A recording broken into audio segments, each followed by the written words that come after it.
Akin, sinasabi ko gagawin ko po yung best ko. Wala pa rin kumpiyansa pero malaki yung tiwala ko na makukuha ko yung gold. And syempre sobrang saya at excited po ako ulit na makasama yung teammates ko na ngayon papunta kami sa Thailand. Ibang training preparation na naman yung gagawin namin. So excited po ako na makasama yung teammates ko, kasama yung mga national athlete para mag-represent ulit sa bansa natin. Itong Trila, nag-concussion protocol ka ba? Yes po, opo. Pasok, saktong-sakto po sa date na magsisimula yung SEA Games. Pasok po ako sa dates na yon.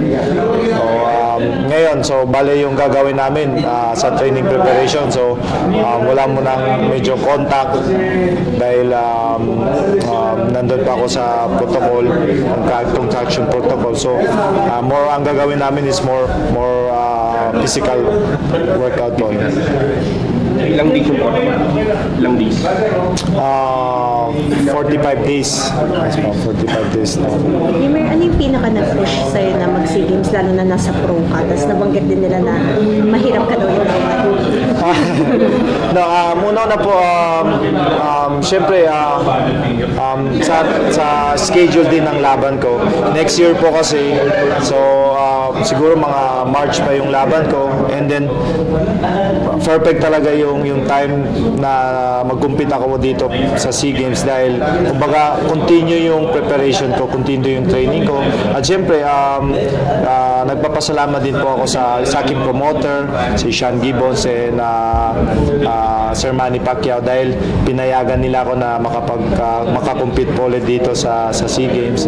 And syempre yun sa akin naman, parati ko sinasabi na pag yung bansa po natin kailangan po ng athlete para mag-represent, yan po yung ipa-priority ko. Kaya sobrang saya ko ngayon.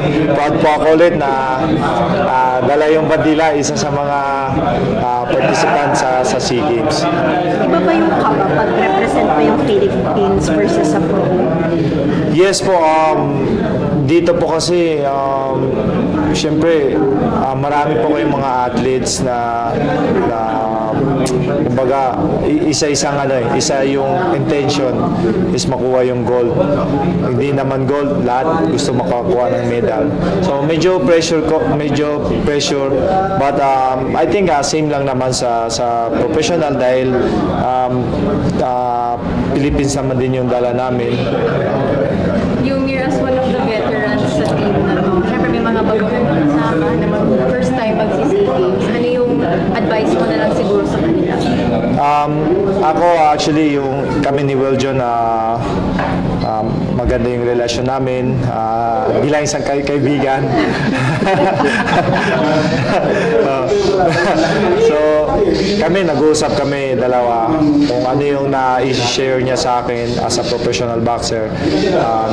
Ngayon dito sa amateur, nag-advise din ako sa kanya na ito 3 rounds lang yung fight namin, and then fast pacing po yung laban. Kailangan first round pa rin bagbakan na kagad, and then ang makakalaban po namin is host country, yung Thailand, which is na-mention nga ni President Bumble na mahirap talaga talunin pagdating sa scoring system. So yun po yung pinag-usapan namin at nagtutulungan po kami dalawa.